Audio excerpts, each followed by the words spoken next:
It's important to be working because the need is great. The offer on the table from donor countries is high.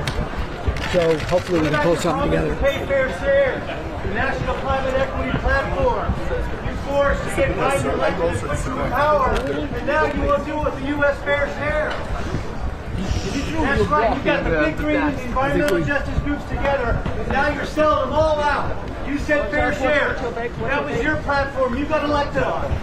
Now you're selling us out. Watch your back, watch your back.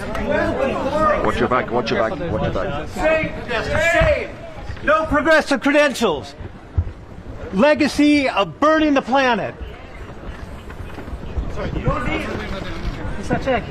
You promised fair shares that the U.S. would do its fair share. And now you're backing out of the agreement, Podesta. Run away. No honor, no honor. Run away, share, save the legacy. Share him, share. Run away, cover. We hear them saying that they're going to lower the ambition. They want to dilute the responsibilities, lower the bar, so that the U.S. can rejoin after Trump. And we're saying, forget that. Don't do that in our name. They should go away, step down like Biden did. Some of our U.S. negotiators have been there for 30 years, and we need them to stop running away from our responsibilities and to pay our fair share. So we're asking them to either pay up or shut up. The main issue right now is that the process has not been as inclusive and as transparent as it should have been, and there are many groupings within the developing world that don't see themselves reflected on this working text. There is a lot of work to be done. However, we cannot leave Baku without a decision. Baku cannot become the new Copenhagen. It will be a fatal wound, not only to the process, but also to the planet and people.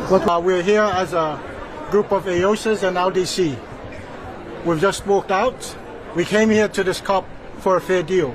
We feel that we haven't been heard, and there's a deal to be made, and we have not been consulted. And that's why we're here, but we are here to negotiate, but we've walked out because at the moment, we don't feel that we are being heard. We are the countries that are probably the most affected by climate change.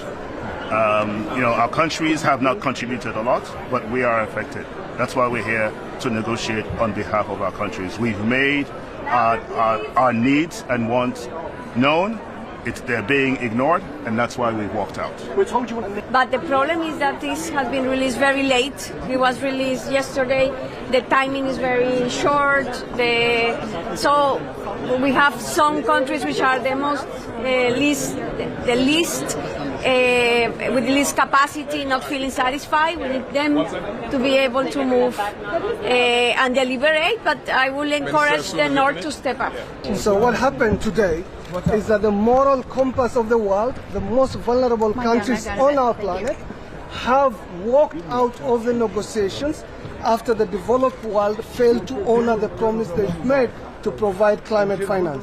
The rich world are refusing to honor their obligations, and they're effectively working to ensure they can shift the burden to the developing countries. We also still believe very strongly that it's better to walk away from a deal that is so bad, that it is so unacceptable. We cannot say it any more strongly than some of the parties here have already said. It is more than a joke. It is deeply insulting. It is unacceptable. And we'd rather fight for another year than accept a really bad deal. What we have on the table right now is a very bad deal. That's why we saw the LDCs and the island states walk out. And I want to be really clear. It's a bad deal not just because the number is too low. It's a bad deal because the text right now allows developed countries essentially to walk away from any obligation to provide finance to the developing world.